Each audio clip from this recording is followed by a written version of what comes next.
আসসালামু আলাইকুম বন্ধুরা, বাঙালি কন্যা চ্যানেলের আরেকটি মিষ্টি ব্লগে তোমাদের অনেক অনেক স্বাগত। আশা করি আল্লাহর রহমতে তোমরা খুব ভালো আছো আর আমিও খুব ভালো আছি। তো এখন আমি সকাল সকাল মানে প্রায় তোমাদের এখন বাজে 5:30। তো এখন আমি এসে এখন আমি সমস্ত কিছু ঘরদোর পরিষ্কার করে নিয়েছি, কারণ এখন সেভাবেও কেউ এখনও ওঠেনি, শুধুমাত্র আমার শাশুড়ি মা আর আমরা উঠেছি। তো এখন বেশ আলু ফুটে গেছে চারিদিকে, তো বারান্দায় লাইট ফাইট সব জ্বালিয়ে আমাদের তবে কাজ ফাম অনেকটাই হয়ে গেছে। তো আমার হাজব্যান্ড কিন্তু নিত্যদিনের যে কাজ মানে যে কাজে উনি যান সেই কাজে কিন্তু আজকে যায়নি, তো আজকে গিয়েছেন। তো আজকে আমাদের তোমরা তো জানো যে আমাদের টমেটো চাষ আছে, সেই টমেটো চাষ কিন্তু আমাদের প্রচণ্ড ফলন হয়েছে, সেই টমেটোগুলো কিন্তু এক জায়গায় দিতে গেছে, সেই জন্য কিন্তু আমার হাজব্যান্ডকে বেরোতে হয়েছে সকাল সকাল। আমি কিন্তু অফ ক্যামেরাতে খাওয়া দাওয়া সেরে এখন চলে এলাম উনুন পাড়ে। তো উনুন পাড়ে দেখতে পাচ্ছ প্রচণ্ড ছাই উড়ে ভর্তি হয়ে গেছে, তো ছাইটা আমি ফেলে এসেছি, এসে কিন্তু এখন আমি উনুনটা পরিষ্কার করে নিচ্ছি চারিদিকটা। আর প্রচণ্ড নোংরা হয়েছিল, এখন কিন্তু আমি এখানে রান্না বান্না বসাবো, সেই জন্য কিন্তু তার ব্যবস্থা করে নিচ্ছি। এখন আমি কিন্তু এখানে আমার একদিকের উনুনটা ধরিয়ে নেব, তার জন্য আমি কাঠগুলো কিন্তু আস্তে আস্তে উনুনে ভরে দিচ্ছি। আর যে কাঠগুলো আছে শুকনো কাঠ, তো আগের দিনে আমি ব্যবস্থা করে রেখেছিলাম, তো বেশি কিছু কাঠ রাখতে হয়নি, অল্প কাঠ মানে যেগুলো পরের দিনকে রান্না হবে সেইগুলোর জন্যই আমি রেখেছিলাম অল্প কিছু কাঠ জোগাড় করে, আর যাতে তাড়াতাড়ি উনুনটা ধরাতে পারি সেই জন্য। তো এখন একটু বেশ বেলা হয়ে গেছে। কী বলো তো, ভোর থেকে উঠে যদি সমস্ত কাজ করা হয় তো কাজগুলো কিন্তু তাড়াতাড়ি হয়েও যায়, আর কাজ করার মজাটাই কিন্তু আলাদা থাকে। মানে যদি আমি একটু দেরি করে উঠে কাজ করি তখন কিন্তু কোনো কাজের মানে সুযোগ পাওয়া যায় না, যেন সব কাজ খুব যেন তাড়াতাড়ি করতে হয়। আর সকাল সকাল ঘুম থেকে উঠে সেই কাজগুলো করলে কিন্তু ধীরে সুস্থে গুছিয়ে সব কিছু পরিপাটি করে কিন্তু করা যায়। সেই জন্য একটু ভোর থেকে উঠে যে কাজই করা হোক না কেন সেটা কিন্তু খুব সুন্দর হয়। আর পরিষ্কার পরিচ্ছন্ন করে কাজ করাটা কিন্তু আমার বেশ পছন্দ হয়, কারণ আমি অন্যরকমভাবে রাখতে পছন্দ করি না, বেশ ভালোভাবে পরিষ্কার পরিচ্ছন্ন রাখাটাই আমি বেশ পছন্দ করি। তো এখন আমি একদিকের উনুনটা ধরিয়ে নিচ্ছি, যত জুতোর যে দেখতে পাচ্ছ প্যাকেটগুলো ছিল সব ছিঁড়ে ছিঁড়ে কিন্তু আমি উনুনটা ধরিয়ে নিচ্ছি, কারণ এতে কাগজের তো আগুনটা ভালো ধরে, সেই জন্য আমি কিন্তু এখন ওগুলো দিয়েই ধরিয়ে নিচ্ছি। দেখতে পাচ্ছ আমার উনুনটা বেশ ভালোভাবে ধরে গেছে। এখন আমাকে হাঁড়িটাকে ভালো করে বসিয়ে নিতে হবে। আমি হাতটা ভালো করে ধুয়ে নিলাম, এরপর আমি হাঁড়িটা ভালো করে নিচের দিকটা মাটি আর কাদা দিয়ে ভালো করে প্রলেপ লাগিয়ে দেব, যাতে কালিগুলো না বেশি করে ধরে যায়। তো মাটি আর কাদার প্রলেপটা আমি এখানে একটু সাইডে এসে দিয়ে নিচ্ছি। আর এদিকে দেখতে পাচ্ছ এই হাঁড়িগুলোতে কিন্তু আমি সবেতেই দিয়ে নেবো প্রলেপটা, তাতে করে আমার রান্নার সময় যে কালিটা হবে সেটাগুলো কোনো জায়গাতেই লাগবে না। আর এখন আমি ভালো করে সরিয়ে দেব। আর এখন দেখো একটু ধোঁয়া হচ্ছে, কিন্তু হাঁড়িটা বেশ ভালোভাবেই বসে গেছে, ধরেও গেছে। আমি এখন বালতিতে করে পানি নিয়ে হাঁড়িটার মধ্যে ঢেলে দেবো। এদিকে কিন্তু আমার অনেক সবজি কাটা আছে, আর এই গোটা গোটা বেগুনগুলো দেখতে পাচ্ছ, বেগুনগুলো কিন্তু পোড়া হবে, প্লাস তার সঙ্গে আমার শাক রান্নাতে বেশ কাজে লাগবে। আমি একটু আজকে লাউ শাক রান্না করব, আর এই লাউ শাক রান্নাগুলো কিন্তু অন্যরকমভাবে করব। এখন আমার হাঁড়িতে পানি দেওয়া হয়ে গেছে, এরপর আমি হাঁড়িটা ভালো করে ঢাকনা দিয়ে ঢেকে দেবো। তারপরে কিন্তু আমি চাল দেব। চালটা তার জন্য আমাকে ভালো করে এখানে ভালো করে ধুয়ে নিতে হবে কষ্টে কষ্টে। চালে একটা সেই সাদা পাউডার লাগানো থাকে, সেই জন্য চালকে ভালো করে কষ্টে ধুয়ে নিলে পাউডারের যে পাউডার পানিটা হয় সেটা কিন্তু সাদা মতো বেরিয়ে চলে যায়, চালটা কিন্তু বেশ পরিষ্কার হয়ে যায়। আর যেগুলো কেনা চাল সেগুলো কিন্তু সবেতেই আমার মনে হয় পাউডার মেশানো থাকে, নাহলে এত সাদা মতো ব্যাপারটা আসবে কোথা থেকে। সেই জন্য আমি কিন্তু এখন ভালো করে কষিয়ে কষিয়ে ভালো করে চালটা ধুয়ে নিচ্ছি। আর চালটা কিন্তু 2-3 বার করে ধুয়ে নিলে কিন্তু সেই সাদা মতো যে পানিটা ওটা কিন্তু বেশ ভালোভাবে বেরিয়ে যায়। আমি কিন্তু এখন এখানে ভালো করে চালটা ধুয়ে নিলাম, আর এখানে কিন্তু আমি হাঁড়ির মধ্যে চালটা দিয়ে দেব। তো আমি এখন একটা পিঁড়ির মধ্যে বসে নিয়ে তবেই চালটা দিতে পারবো, সেই জন্য আমি ঢাকনাটা খুলে নিলাম, কারণ হাঁড়ির পানিটা একটু বেশ গরম গরম মতো হয়ে গেছে। আর গরম গরম পানিতে কিন্তু চাল দিলে তাড়াতাড়ি ভাত হয়ে যায়। আমি আস্তে আস্তে এখানে চালটা ঢেলে দেবো। জানো তো, গ্রামের মানুষদের সারা দিনে কাজ করে কিন্তু শেষ করতে পারা যায় না। সকাল থেকে সন্ধ্যা পর্যন্ত যে কাজগুলো থাকে সেগুলো কিন্তু সবই গুরুত্বপূর্ণ, আর কাজ যেন প্রত্যেক দিন করেও যেন শেষ করা যাচ্ছে না। একটা একটা কাজ একটা একটা সময় অনেকটা করে টাইম নিয়ে নেয়। আবারও অনেকের কি জানো তো, এত কাজ করার পরেও শুনতে হয় তুমি সারাদিন কি করলে। তুমি সারাদিন তো বসেই আছো, তুমি তো সারাদিন বাড়িতেই আছো, তাহলে তুমি কি করলে? এই কাজগুলো কি কাজ নয়? তোমরাই আমাকে বলো।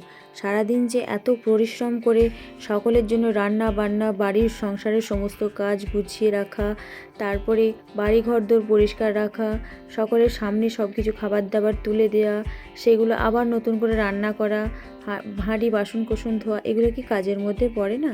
এগুলো অনেক সময় কি হয়, অনেককে শুনতে হয়, তুমি তো বাড়িতেই ছিলে, সারাদিন কী করলে? তোমরাই বলো বন্ধুরা, এটা কি কোনো কাজের মধ্যে পড়ে না? অবশ্যই তোমরা এটা আমাকে কমেন্টে জানিও। তো আজকে আমি রান্না করব, দেখতে পাচ্ছ এখানে ডিম ভেজে রান্না করব আলু আর ক্যাপসিকাম টমেটো দিয়ে, আর রান্না করব লাউ শাকের তরকারি। তো লাউ শাকটা কিন্তু আমি ডাল দিয়ে নয়, শুধুমাত্র আলু বেগুন দিয়ে রান্না করব। সেই জন্য এখানে 3টে বেগুন নিয়েছি, জানি না বেগুনগুলো ভালো হবে কিনা, সেই জন্য আমি 3টে নিয়েছি। তার মধ্যে দেবো 1টা বেগুন আর 2টো বেগুন পুড়িয়ে রাখবো, মানে পোড়া বেগুনের ভর্তা খেতে বেশ ভালো লাগে, সেই জন্য পুড়িয়ে রাখবো আমি। তো এখানে কিন্তু হাঁড়িরগুলো গায়ে আমি প্রলেপ দিয়ে নিচ্ছি, যাতে রান্না করতে আমার সুবিধা হয়।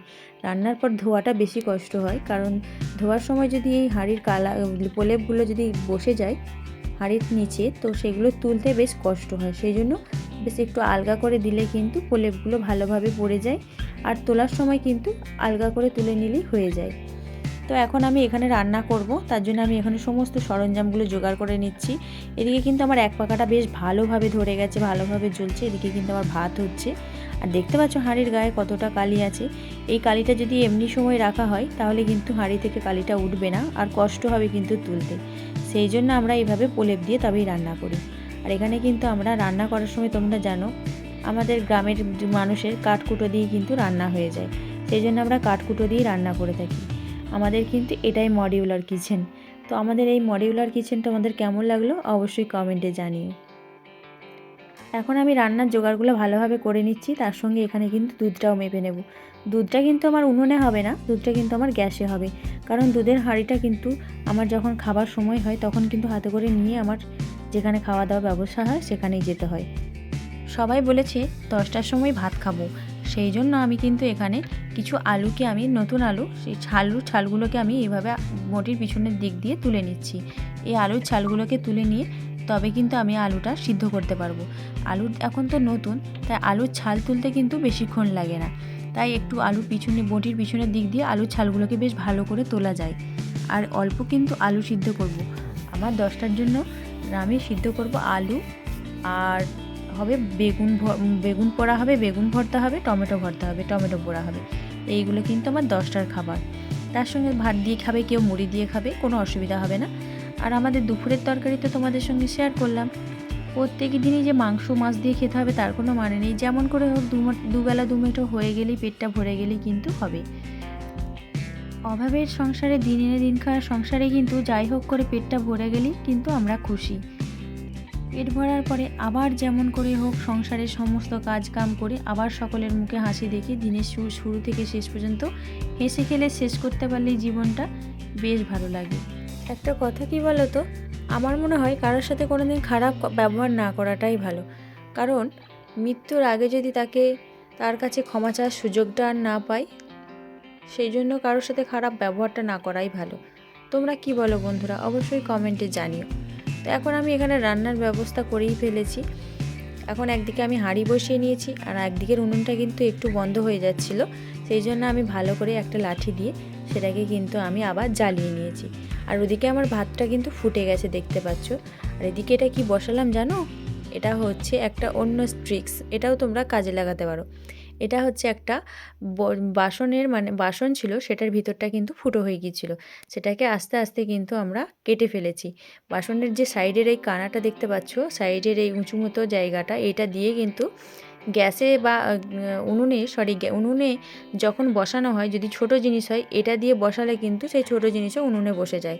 আমার এই ছোটো প্রেশারটা দেখতে পাচ্ছ, এটা আমার 3 লিটারের প্রেশার কুকার। তো এই 3 লিটারের প্রেশার কুকারটা কিন্তু ওই দিকের উনুনটায় বসতো না, একটু উনুনটা ওই দিকের বড় মুখটা, সেই জন্য বসতো না, সেই জন্য ওটা দিয়ে বসালাম, বেশ সুন্দরভাবে বসে গেল। ওইটাই কিন্তু আমি এখন আলু সেদ্ধ সিটি দিতে দিয়েছি, মানে আলুটা ওটাই কিন্তু সেদ্ধ হবে। আর যেহেতু তাড়াতাড়ির ব্যাপার আছে, সেহেতু কিন্তু আমাকে একটু তাড়াতাড়ি আগে ওটাই বসাতে হয়েছে, তারপরে কিন্তু অন্যগুলো রান্নাবান্না আমাকে করতে হবে। আলু সিদ্ধ হলে কিন্তু তবেই আমাদের 10টার খাওয়াটা হবে, কারণ সকলে কিন্তু আজকে বললাম না, ওই যে সকালবেলায় একজন গিয়েছিল টমেটো দিতে, তো বাকিরা কিন্তু যারা বাড়িতে আছে তারা কিন্তু মাঠে গিয়েছিল। তো আমার হাজব্যান্ড টমেটো দিয়ে এসে আবার মাঠে চলে গেছে। আমাদের চাষবাসের যে ব্যাপারটা আছে, আমরা চাষি ঘরের মানুষ, তো সেই চাষবাসের করে তো খেতে হবে, সেই জন্য ওনারা কিন্তু বাড়িতে বসে থাকে না। যেদিনকে ওনারা ছুটি পায় সেদিন কিন্তু ওই কাজগুলো করে থাকে। এদিকে কিন্তু আমি একদিকের উনুনটায় আমি একটা হাঁড়ি বসিয়ে দিয়েছি। এদিকে কিন্তু আমি রান্না করব এখন এই হাঁড়িটাতে শাকের রান্নাটা দিয়ে দেব। তাই আমি এখানে কিন্তু দেখতে পাচ্ছ শাক রান্নাটা দিয়ে দিয়েছি। এখানে ভালো করে লাউ শাকের ডাঁটিগুলো, আলুটা আর বেগুনটা কিন্তু আমি একটু অল্প নুন আর হলুদ দিয়ে কষিয়ে নিয়েছি। তারপরে কিন্তু ওটা সিদ্ধ হয়ে গেলে শাকটা দিয়ে একটু রসুন থেতো করে কিন্তু ভালো করে নেড়ে চেড়ে শাকটা সিদ্ধ হয়ে গেলে নামিয়ে নেব। এখানে কিন্তু আমি অল্প তেল দিয়ে শুধুমাত্র নুন না দিয়ে বেগুনগুলোকে আমি ভালো করে পিস পিস করে কেটে কিন্তু আমি এখন এখানে দিয়ে দিচ্ছি চাটুর মধ্যে। এটা কিন্তু সিদ্ধ হতে দিয়েছি, মানে এই বেগুনটাকে কিন্তু ভর্তা করা হবে ধনেপাতা, কাঁচা লঙ্কা দিয়ে আর পেঁয়াজ দিয়ে। সেই জন্য এখন আমি এগুলোকে ভালো করে পিস পিস করে অল্প তেল দিয়ে দিলাম। এরপরে কিন্তু আমি আর তেল দেবো না, এরপরে ঢাকা দেবো আর পানি দেবো, তাহলেই কিন্তু হয়ে যাবে আমার বেগুন পোড়া। আমি কিন্তু উনুনে বেগুন পোড়াটা করতে দিইনি, কারণ উনুনে বেগুন পোড়াটা করতে দিলে আঁচে দিতে হবে। এখন ওইদিকে দেখতে পাচ্ছ আমি লাউ শাকটা ওইদিকে তুলে দিয়েছি, ডাঁটিগুলো সিদ্ধ হয়ে গেছে। এখন আমি শাকটা দিয়ে নেব। এই শাকটাকে দিয়ে খানিকক্ষণ আমি চাপা দিয়ে রেখে দেব। এখন আমি অল্প পানি দিলাম আর এখন আমি এটাকে চাপা দিয়ে দেবো। চাপা দিয়ে রেখে দিলে কিন্তু শাকটা সিদ্ধ হয়ে যাবে, আর চাপা না দিলে কিন্তু শাকটা সিদ্ধ হবে না। ওদিকে কিন্তু আমার একটা হাঁড়িতে ভাত হয়ে গেছে, আর ওই ছোটো হাঁড়িতেও কিন্তু আমার ভাত বসানো আছে। এদিকে কিন্তু আমি বেগুনটায় অল্প পানি দিয়ে ভালো করে ঢাকা দিয়ে দিলাম। তো আমার রান্নাবান্না শেষ করে এখন আমি চলে এলাম। এখানে অনেক জামা কাপড় আছে, সেগুলোকে কিন্তু এখন ধোয়াধুয়ি করে নিতে হবে। বুঝতেই পারছো কতগুলো জামা কাপড় আছে। এখানে আমি কিন্তু ভালো করে এই গামলাটার মধ্যে ভিজিয়ে নেব। ভিজিয়ে নিয়ে তবেই কিন্তু আমি ধোয়াধুয়িটা করে নেব। আর এই জামা কাপড়গুলো আছে জোহান বাবুর আছে, আমার আছে, ওর পাপার আছে, সকলেরই জামা কাপড় আছে। তোমরা তো জানো আমার বাড়িতে এখন বৌদি আসছে মোছামুছি করতে। আবার জানি না কদিন পরে আবার দিয়ে দেবে ডুব, কেননা ওনারা থেকে চাষের কাজে বেশি অ্যাক্টিভ থাকে। মানে এখন তো আর চাষের কাজ কিছু নেই, তো এখন ওই জন্য আমাদের কাছে এসেছেন, তো আমার কোনো কাজ নেই, আমি একটু মোছামুছিটা করে দেবো। তো যখন আবার আলুর সময় মানে আলু ভাঙা টাঙা হবে তখন কিন্তু আবার ওনারা চলে যাবেন। সেই তারপরে কিন্তু নিজেদেরকেই করে নিতে হবে কাজ। নিজেদের কাজ নিজেরা করে নেওয়াটাই সব থেকে ভালো। তো একজন মানুষ যদি কাজ করে কিছু টাকা পেলে উপকার হয়, সেই জন্য আমরা ভাবলাম ওনাকে রাখাটা হয়তো ভালো হবে, কারণ উনি আমাদেরও অসময়ে এসে কাজ টাজ করে দিয়ে যান। অবশ্যই আমরা পয়সা দিই। তো এখন হয়তো ওনার অসময় হয়েছে, কাজ ফাজ পাচ্ছেন না, তো উনি যখন বলছেন তাহলে কিন্তু আমরা একটু হেল্প করতেই পারি। তো সেই জন্য ওনাকে রাখা হয়েছে। এখানে কিন্তু আমি ভালো করে কাপড় জামাগুলো কেচে নিচ্ছি। এটা হচ্ছে আমার জোহান বাবুর লেপের ওয়ার। লেপের ওয়ারটা এবার শীত তো যেহেতু যাবো হয়ে গেছে, তাই আমি লেপটা আর ও গায়ে দিতে পারে না, গায়ে দিলে কিন্তু ঘেমে যায়। সেই জন্য আমি লেপের ওয়ারটা কেচে দিলাম। আর লেপটাকে কিন্তু ভালো করে রোদে শুকিয়ে আমাকে তবেই কিন্তু ওর জায়গায় তুলে দিতে হবে। সেই জন্য আমি এখন ভালো করে লেপের ওয়ারটাকে কাচাকুচি করে নিয়ে আমি কিন্তু শুকিয়ে নেব। যে যাবতীয় যে জামা কাপড় আছে ভালো করে কিন্তু আমি ভালো করে ধুয়ে নিচ্ছি, কারণ এইগুলো কিন্তু জোহান বাবুর। ও তো বাচ্চা, ও তো খেলাধুলা করে, সবসময় ধুলো টুলো লাগায়। সেই জন্য আমি ভালো করে কেচে নিচ্ছি। এখানে কিন্তু আমি গোসলটাও করে নেব। তো এখন আমার গোসল করা হয়ে গেছে। এখন আমি এসেছি ছাদে কিন্তু বেশ হাওয়া দিচ্ছে। হাওয়া প্লাস রোদ দুটোতেই কিন্তু জামা কাপড়টা ভালোভাবে শুকিয়ে যাবে। এতটা হাওয়া দিচ্ছে তোমরা দেখতে পাচ্ছ যে দাঁড়াতে পারা যাচ্ছে না। সেই জন্য বেশ ঠান্ডাটাও পড়েছে আবার ঘুরিয়ে। বেশ কিছুদিন গরম ছিল, আবার কিন্তু ঠান্ডা পড়েছে। তো কোনো ব্যাপার নয়, এখন তো ঠান্ডা গরমভাবে এইভাবেই চলবে। তবে এই ঠান্ডা গরম ওয়েদারটা কিন্তু খুব শরীর খারাপের ওয়েদার। মানে সকলেরই এই ঠান্ডা গরম ওয়েদারে শরীর খারাপটা বেশি হয়। তো অনেকেরই হয়তো হচ্ছে, আমাদেরও একটু একটু শরীরটা খারাপ। তো আমরা যেহেতু স্পন্ডিলাইটিস বা অন্যান্য যন্ত্রণার রোগী, তো সেই জন্য আমাদের যন্ত্রণাটাই একটু বেশি হচ্ছে। তো বা অনেকের হয়তো জ্বর সর্দি হয়েছে, যেমন আমাদের জোহানবাবুর তো সর্দি লেগেই আছে। মানে শীত পড়ে থেকে সর্দি আর ভালো হচ্ছে না, সর্দিতে নাক দিয়েও পড়ছে, মুখ দিয়েও পড়ছে, এরকম সমস্যা হয়েই যাচ্ছে। এদিকে কিন্তু আমাদের জামা কাপড়গুলো ভালোভাবে শুকোতে দেওয়া হয়ে যাচ্ছে। আর ক্লিপ না দিলে আমার মনে হয় জামা কাপড়গুলো সবই পড়ে যাবে হাওয়াতে। সেই জন্য এখানটা ভাবছি এদিকে দেয়ালে হয়তো হাওয়াটা অতটাও লাগবে না, তো ওই দিকটাই হয়তো বেশি লাগবে। তো সব জায়গায় ক্লিপ হয়তো পড়বে না, তো দেখা যাক কতটা কি হয়। তো যারা আমার ভিডিও দেখতে দেখতে কমেন্ট আর লাইক করতে ভুলে গেছো তারা অবশ্যই কিন্তু একটা সুন্দর করে লাইক আর কমেন্ট করে দিও। আর যারা নতুন আছো তো আমার চ্যানেলে প্লিজ সাবস্ক্রাইব করে পাশে থেকো, ভালোবেসো, দোয়া করো, সাপোর্ট করো সব সময়। এখন আমি আমার জামা কাপড়গুলো এদিকে শুকোতে দিয়ে দিয়েছি। এরপরে কিন্তু আমাকে ওই দিকটাতে যেয়ে কিছু জামা কাপড় শুকোতে দিতে হবে, কারণ এদিকে আর জায়গা নেই, তাই এই দিকটাই আমাকে ভালো করে জামা কাপড়গুলো শুকোতে দিতে হবে। এদিকে কিন্তু ব্ল্যাঙ্কেটও একটা রোদে দেওয়া আছে, মানে বেশ গরম গরম হয়ে যাবে, সেই জন্য ব্ল্যাঙ্কেটটা রোদে দেওয়া আছে। এদিকে আমার কিছু জামা কাপড় অল্প ছিল, সেগুলো কিন্তু এখন আমি রোদে দিয়ে দেব।